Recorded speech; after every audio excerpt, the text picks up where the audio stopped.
Today, I have Stuart Laws with me. Stuart is a writer, director, actor, playwright, and stand up comedian. And he also runs a production company, Title Canyon Comedy. So many areas to dig into. But before we dive in, Stuart, what else should people know about you and your connections to creating comedy?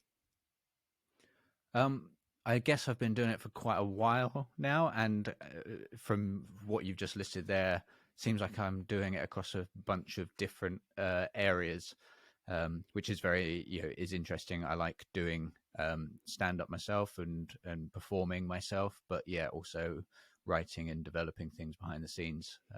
Yeah, it all seems to sort of crushed together uh, in a blend that seems at the moment to still be useful and fun and helpful.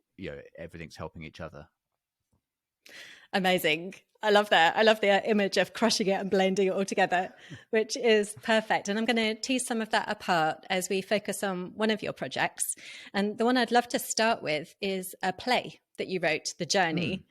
So many things I'm curious about. I have loads of questions, loads of notes. But can you, first of all, just let us know a little bit about what the premise was and what interested you comedically about that premise? So the interesting thing, I guess, with the play was that there was two premises happening, and there was one that was like the public premise, and then there's the one that was the actual premise. So the public premise and the way that had to sell the play was that it is a romantic comedy about a breakup that takes place on a spaceship, whereas the secret premise of it is of a manipulative, toxic uh, male creator using uh, stories that aren't his to tell in order to position himself as a good guy. Amazing. That makes sense. Now, when I think about some of the reviews that I've read, where there were some really super interesting discussions, which we can dig into. I love that. I'm going to start on quite a primary level, first of all, because I have to ask about the setting. You said it's on a spaceship. What do you Mm. think that setting gave you that you wouldn't have had comedically if you'd picked a domestic setting? Yeah, so the inspiration initially for it was I was broken up with by someone whilst on holiday with them, and at the time it was tough, but it was okay. But in hindsight, I'm like, that is objectively quite a funny situation to be in, sort of stranded with this person who no longer wants to be in a romantic relationship with you. And then I thought that would be funny if it was on sort of a galactic level where you as a couple are visiting a exploding star on like this supernova spaceship and cannot keep it together long enough to witness something so sort of grand and universe building as or as powerful as something like that. So it's initially started with sort of a fairly pretentious premise of just like, look at us all so obsessed with our own sort of like storylines and narratives that we create, that we're so minuscule in comparison to what is happening. And it started as a short story, and then over the years, as I realized, oh man, it's pretty pretentious stuff, um, I retooled it and thought this would work well as a play, and sort of like as it started to develop the meta level of like the main character in it, um, is also the writer of the play. Um, that I was like, well, let's take some of the embarrassing youthful pretension that you put into that short story and start to tease it out in this sort of like two level play of like the romantic comedy, but then also this uh, other level that slowly starts to tease out over the course of the play. Amazing.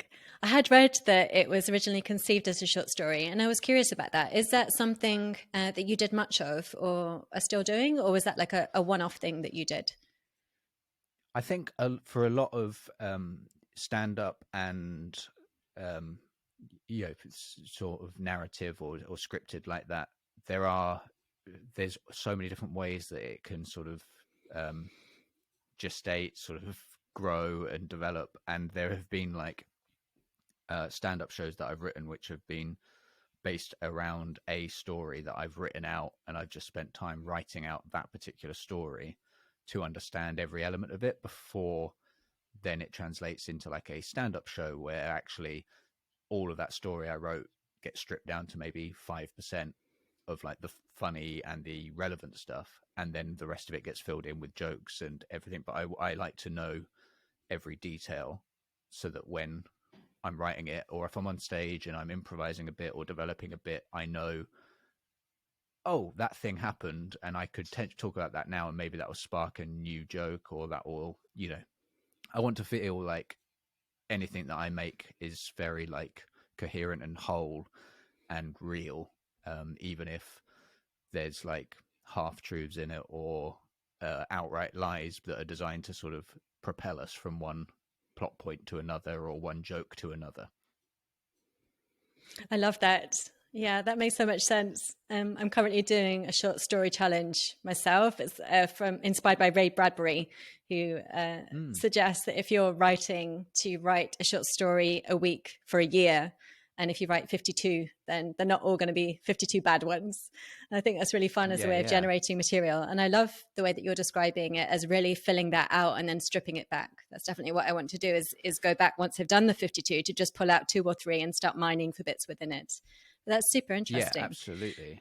And there's always like bits within it where you're like, oh, that's nothing as a story, but there's like an observation that you arrived at, or like a sentence where you're like, that is something, but it can go, I can pull that out, and it's like 1,000 words around it are irrelevant, but you would have never have got to that observation if you hadn't have just, you know, without any prejudice or like criticism of yourself, you've just writing to just get the story out, which is difficult because a lot of people want to like write something that arrives fully formed, and I understand that sort of pressure where you're just like, oh, I don't want someone to accidentally find this document and read it and be like, haha, this guy's a loser.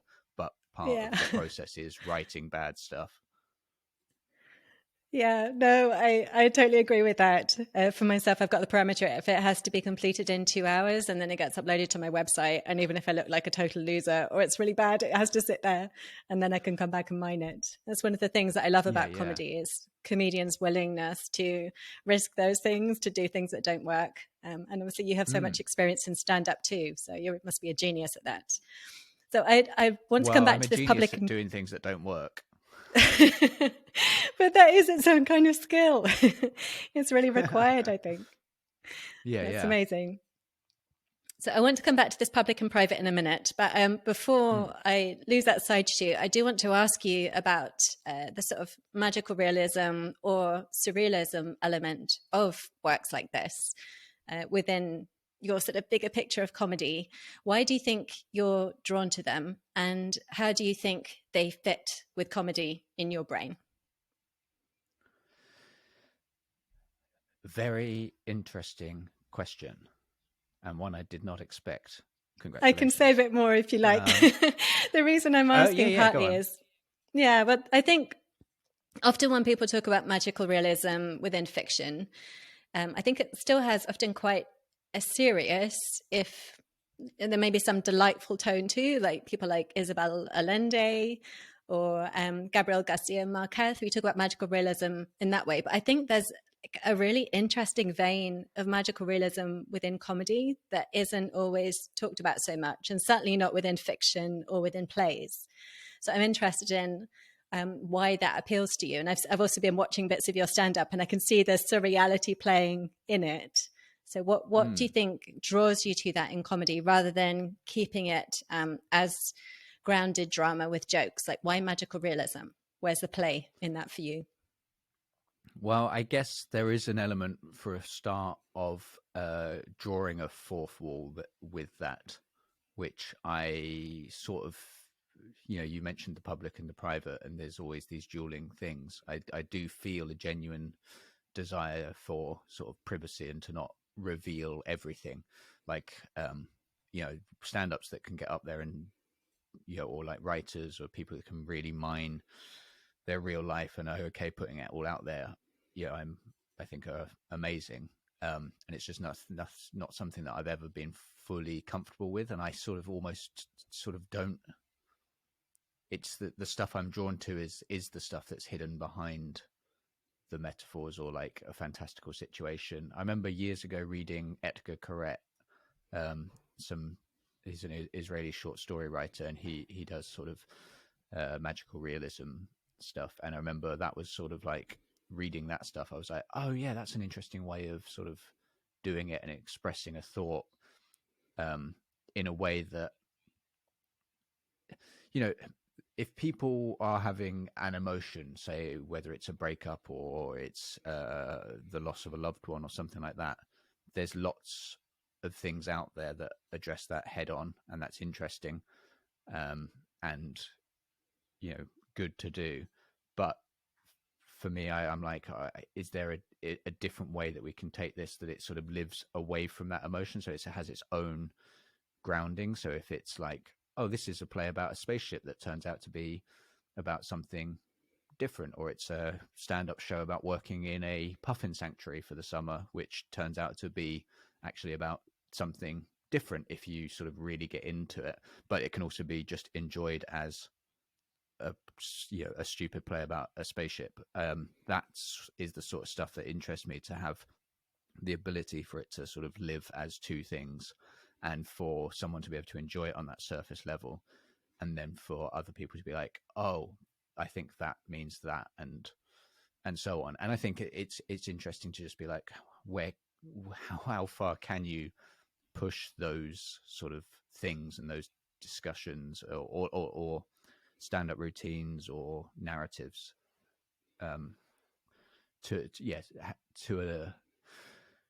is there an actual limit to it, or will someone go with you on a story because it feels real and it feels truthful, even though it's obviously about something that's not true? And I think something feeling genuine to me is more important than a true story. Oh my goodness, that's such a perfect way to express it.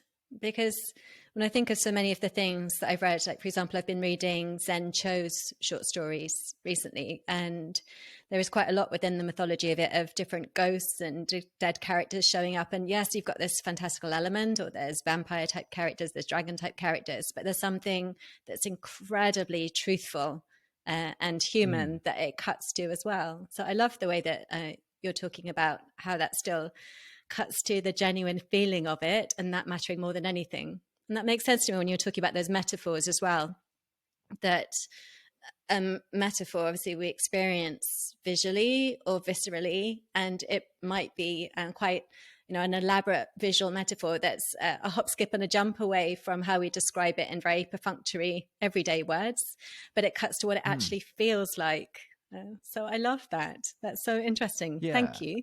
And I think there's so much of things that I would say like would provoke stronger emotions in me are not like very straight. They're not like, oh, bam, here's a sad video of a thing that's going to make you crying. And I don't think that's true for a lot of people, where that they maybe are more likely to have a broader range of strong emotions. But like, I think everyone has this thing where it might be a certain font, or it might be a sound, or there's so many like minute things that sort of are stored away in your brain that can, depending on where you are emotionally, where you are physically, provoke a reaction. And I'm interested in exploring those sort of details, mainly trying to be funny. But like, there's like a lot of times when I'm trying stuff out on stage where I'm just like, I feel like, yeah, this is an observation, this is a thing that people connect with, and then find out, oh no, that's not a thing that other people connect with. I'll give it another couple of goes. No, it's not. But weirdly, like, there'll be like one person or like a couple of people across the gigs who've really connect to that bit. And it's interesting seeing how that goes, and sort of fine tuning a show, finding those bits and making sure, deciding whether or not it's a bit that connects with people enough, or whether you can rephrase it to make it connect with enough people, or whether it's literally something you go like, okay, that's too niche. What is the next thing that we can use to try and explain that emotion or that thing? Like I describe a friend of mine in one of my shows as the sort of person who drinks soft drinks from a mug, and it just sticks in my head as like this sort of, you can't say that it's wrong, but it's unsettling. And that's the sort of trying to create this sort of build out this character as this, he does things slightly left of center, slightly unsettling, and you wouldn't fully trust him, but you can't explain it to other people. And when I managed to phrase that enough that it landed with people, I was like, great, cool, that's a thing, and it sells who that character is in like a sentence. That's so clever and brilliant. I love that. Fantastic. So with regards to the public and the private that you mentioned for your play, did you feel that split because of like very like real considerations like marketing, or was it linked to sort of audience expectations and what you needed to set up, or something else entirely? Like what was that tension for you? I think the problem was that it made it incredibly difficult to market, because we had to basically market it, and like the Pleasants produced it and took it up, and there was such an amazing team, and Phoebe Lardenberg directed it, and Phoebe Sparrow and Will Brown are in it and were so incredible and so crucial to sort of the development of it, that we realized we were in a tough situation because we needed to sell it as a essentially bog standard romantic comedy play, but with like peppy dialogue and a couple of leads that you're like, ha ha, they're funny and they're doing a funny thing, because that was necessary for the deception to make the play work. And I think that made some people not like it because they've felt deceived and found it difficult.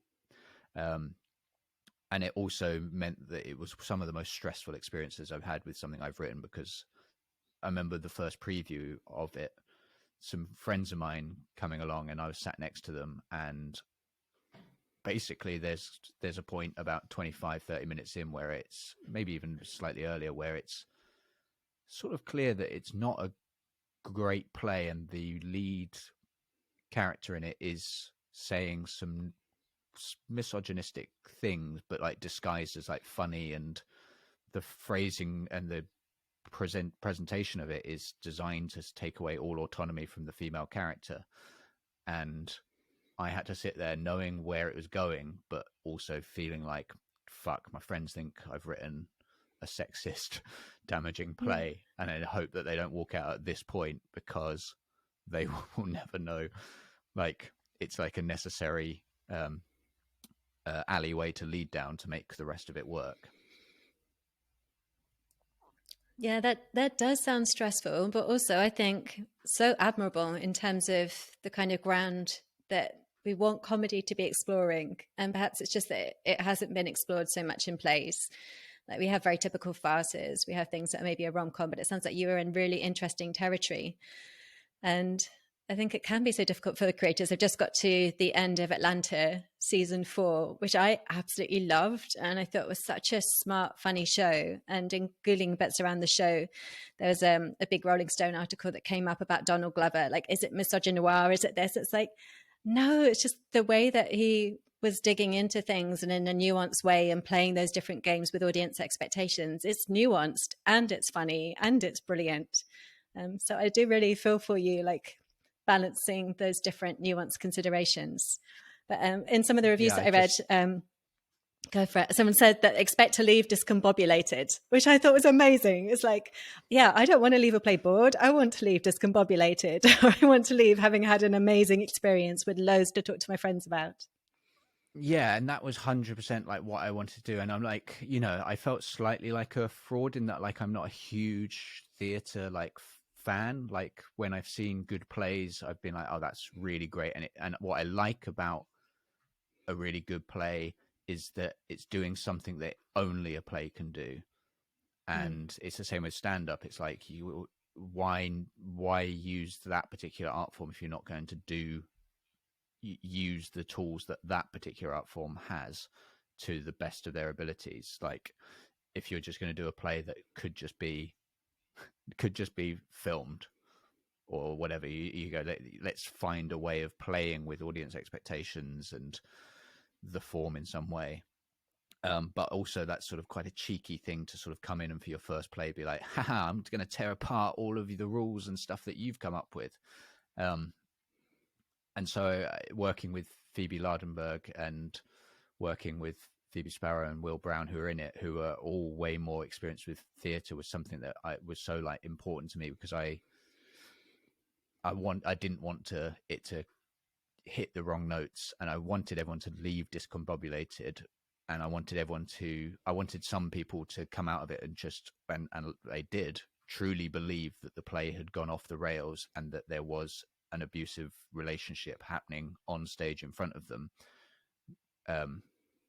And we had people leave and tell the venue staff that it had gone wrong and they need to go in there now.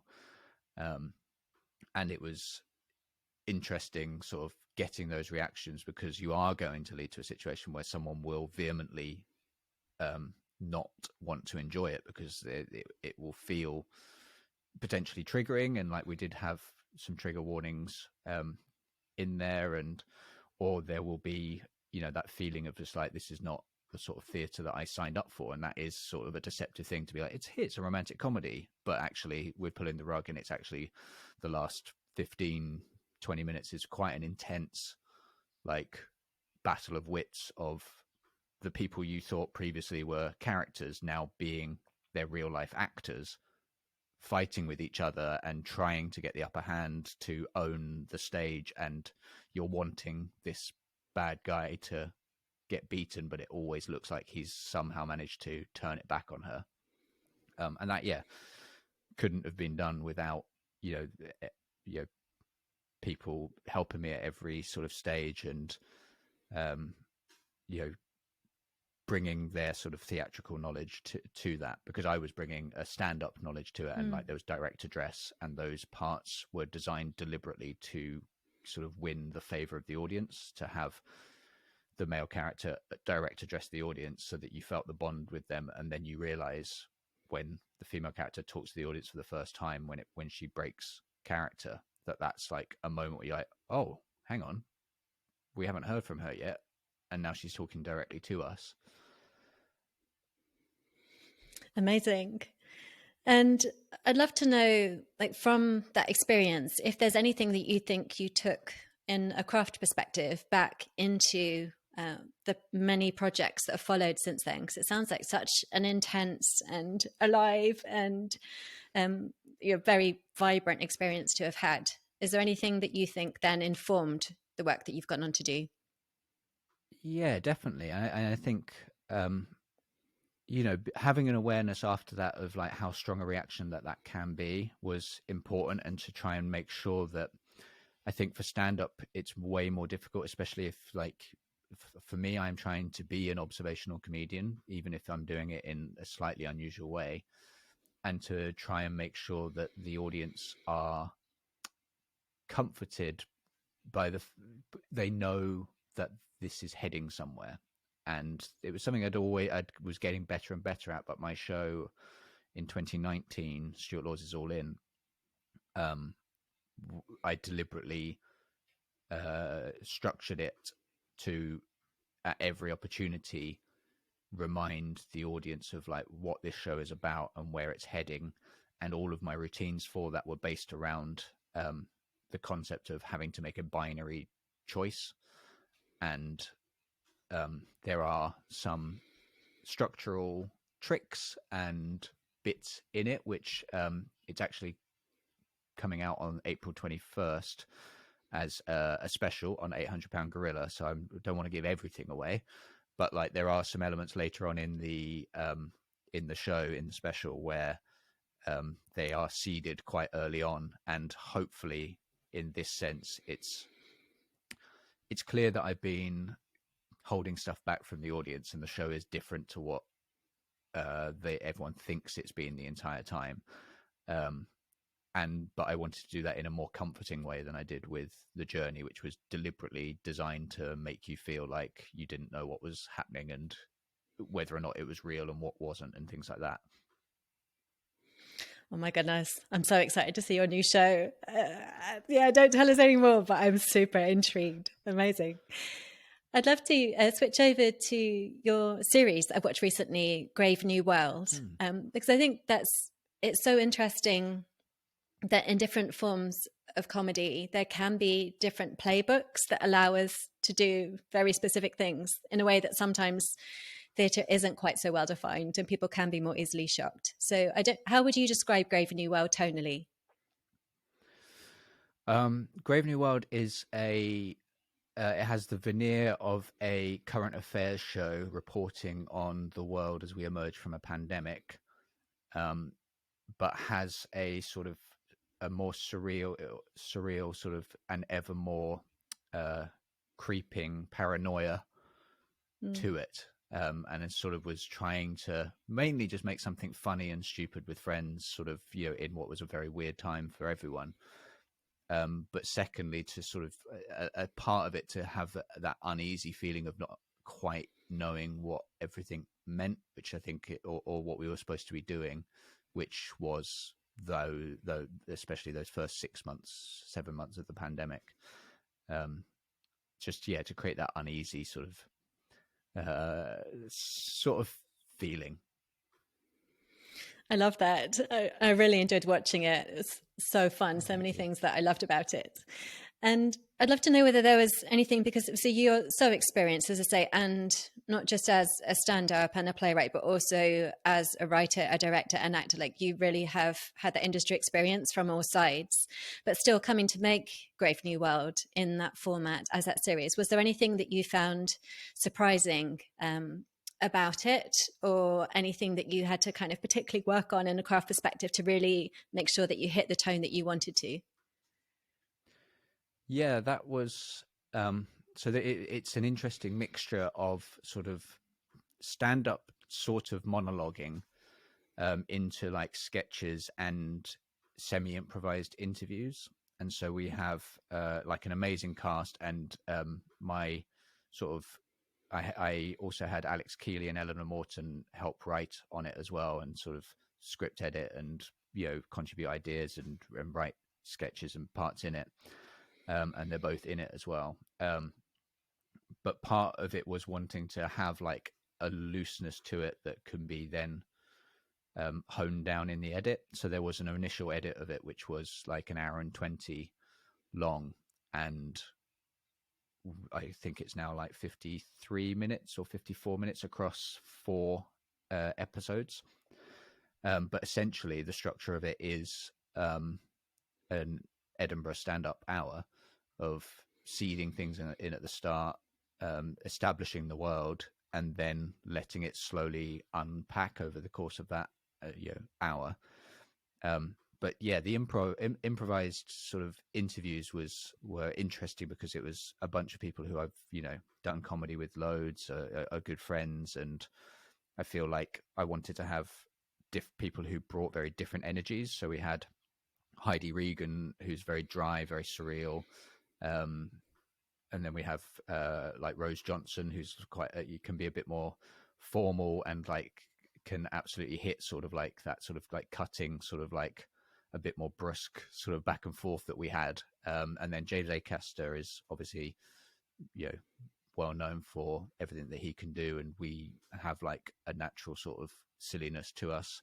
When then Sadia Asmat has a very different sort of like sort of almost controversial sort of way of sort of talking that I find very funny. And it was like I wanted all these different elements to sort of come together, and we would just run the interviews 3 or 4 times, and we had like a couple of cue points where I was like, this is what I'm going to ask you, this is a line that I need you to get in for the larger structure of the show, and here's like a top or a tail that we need to get us in, and then to get us back out and into the sort of the semi-narrative of the show. And it was making those feel natural out of like what can be very loose back and forths. And so like if we improvise something, I was like, yeah, that's good, that's a bit we want to do, but I need it to be slightly more we need to come out of that with more excitement and straight into this bit, and then that way it will sort of all flow as if a scripted sort of thing. But yeah, mainly just really fun to just make that sort of stuff with your friends, and to be lucky enough to have a bunch of friends in comedy who are so funny and so willing to sort of go, yeah, great, I'll come and do that, and spend a day, filming a variety of different things with you. Amazing. And I'd love to know, how calibrated do you think it is at this point, your sort of spider sense of when you put things on the page, being able to tell how funny it is versus actually then getting it with your friends and testing it out? You said there's that improv element. But I'm curious, for example, in something like your short film Shared Document, how much of that was written before and how much was sort of developed with your co-performer? And also how you're kind of, at what point are you able to feel the confidence that yes, this is working, this is funny, or this section isn't working, and know how to troubleshoot it? So that's a very broad question about basically how do you tell when it's working or not, when you're working by yourself and potentially when you're working with a co-performer. I find it so much easier now to just know that there's definitely something in an idea. I tend to, if I'm previewing, say, stand up, and there's an idea that I'm not confident in, I know it's because it's not right yet, and I will tend to not say them on stage because I know that I can't make it work yet. Whereas if there's something that I'm like, there's definitely something in that, and I think my hit rate on that is much better than it used to, and that is literally just years of doing bits, understanding what bits are like Stuart centric sort of flights of fancy that don't quite land yet with people. And so there was a bit that I've been trying to work with my new stand-up show for this year, which I just had an idea a while back that I thought it would be funny to just do a routine about having a wife despite not having a wife. And I knew in my bones that there would be something funny there. And I just sort of threw a few ideas around and couldn't get it. And then I was literally flying back from a holiday, and my sort of brain had been emptied of doing stand up, and I'd sort of stayed out in the wilderness and had a really nice time, that suddenly I was on this flight and I was like, oh shit, that's what it is. And got my laptop out and typed out about 1,800 words of an entire routine, which I then did, I think, the next day to the best my memory would allow me to do it. And it sort of 75% worked. That I was like, okay, so that's interesting, that sometimes you just got to leave it, and you've got to just sort of have that idea knocking around and then trust that at some point it's going to hit you, or a line will hit you, which will spark the next line or something like that. And it's not trying to force it necessarily.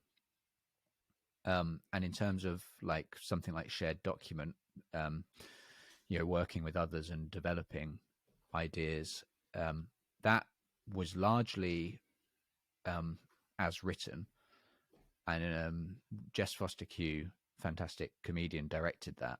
And the reason why I wanted her on that, aside from being good friends with her and thinking she's great, is that what I wanted to have with that is a level of sort of realism in that conversation and that dialogue, that when me and Phoebe, and who's my co-star in it, and Jess got on a Zoom, and we filmed that during lockdown, that we would play around with the dialogue, and we would play around with being sort of brother and sister and chatting about the different lines and what they meant and things like that. And I wanted to hand it over to Jess to be like, tell me anything that's hitting the wrong note, tell me anything that's not. And the same with Phoebe, because Phoebe's such an incredible actor, and I felt very sort of out of place sort of acting opposite her,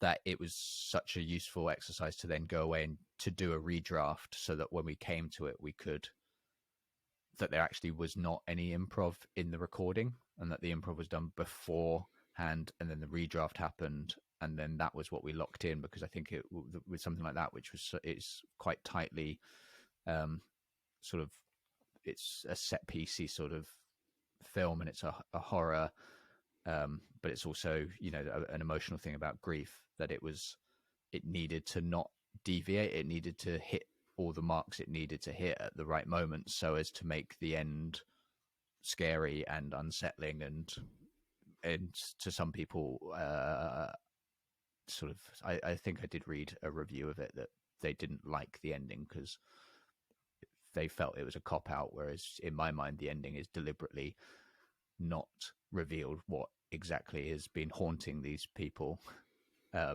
because that's what grief is something that you don't fully comprehend and understand, but is always there, and you could just turn around and suddenly be staring it in the face, sort of thing.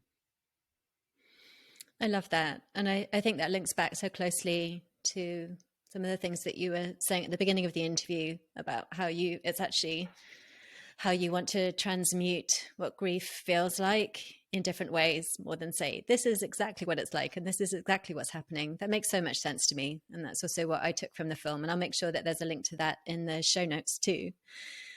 Lovely. So I'm going to zoom out a little bit, because I know that you run a production company, Title Canyon Comedy.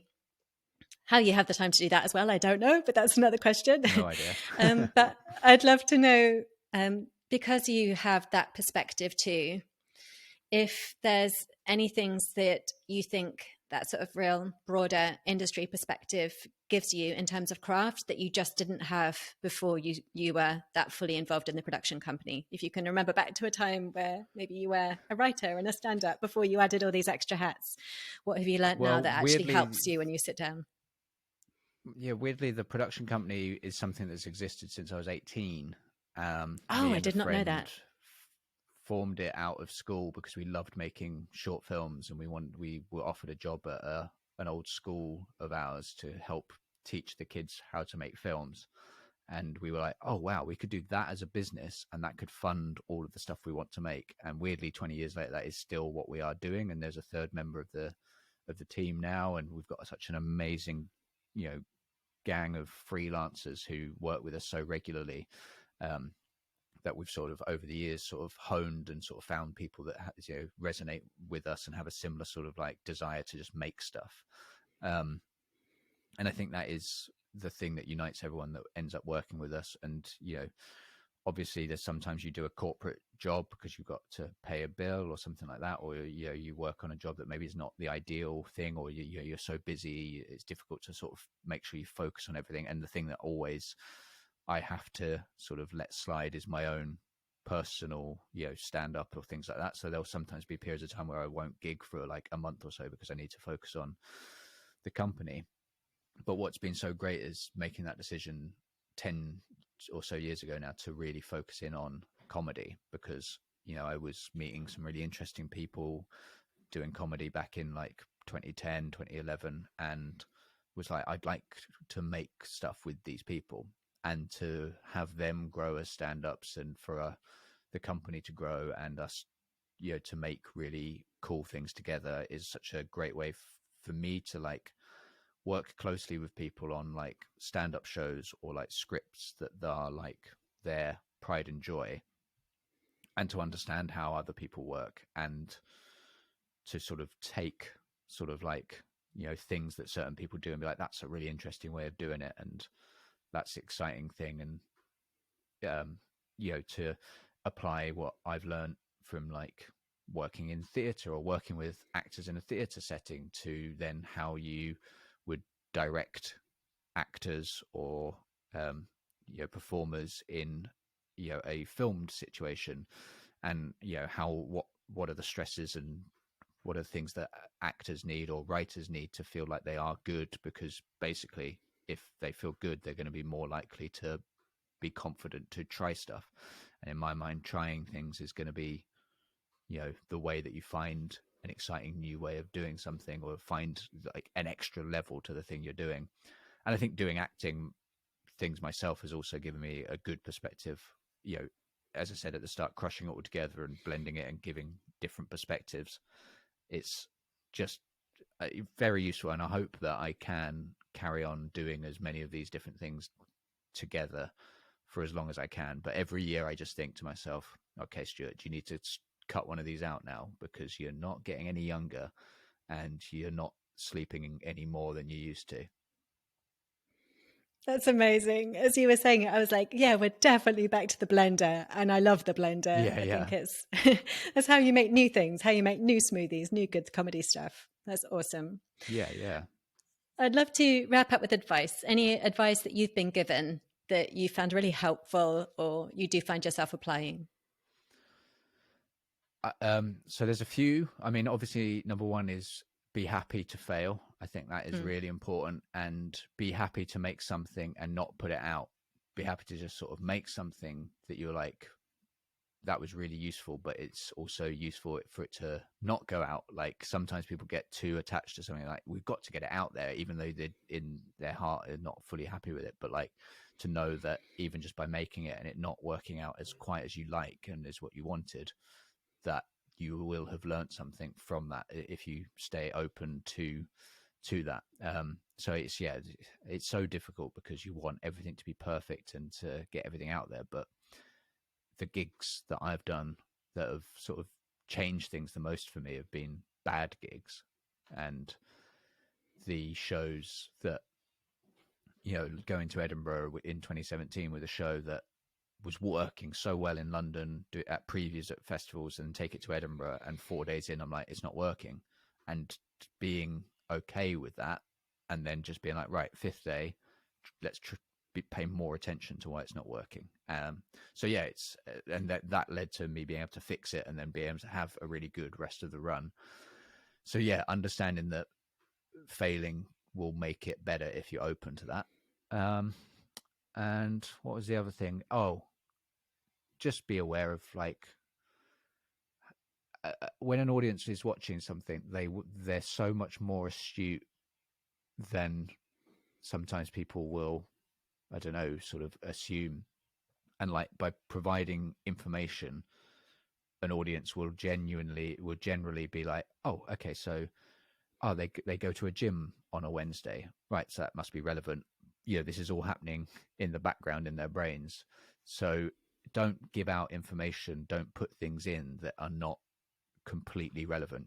And like sometimes you're like, oh, I need to fill out this character, or this needs to feel more like it's full of life. But actually, the more things like that go in without a purpose, or you know, in stand up, it's simple. You just make sure that it's funny, and then you're fine. You can get away with it. But it's making sure that you're not adding extraneous details because you're attached to that particular aspect of that character or that particular aspect of that storyline or something like that. That's great advice. Thank you. Oh my goodness, you've given me so much to think about. I could talk to you for another 2 hours, but we're going to stop there. But before I say goodbye, I'd love to know, where should people go to if they want to find out more about you and your work? And of course, I will put these links into the show notes too. I think the simplest one probably is just Linktree, or so that's Stuart Law's Comedy, but Stuart Law's Comedy across Instagram, TikTok, and Linktree, or my website, stuartlaws.com. But that's so difficult to update. Wix is, I'm with Wix, and what I'll say, Wix, if you're listening, your platform is very difficult to, it keeps crashing. So sort that out. Okay, good. I'm glad that we've got that public service announcement in. I'll second that. Amazing. Thanks so much for your time today, Stuart. Thank you very much for having me.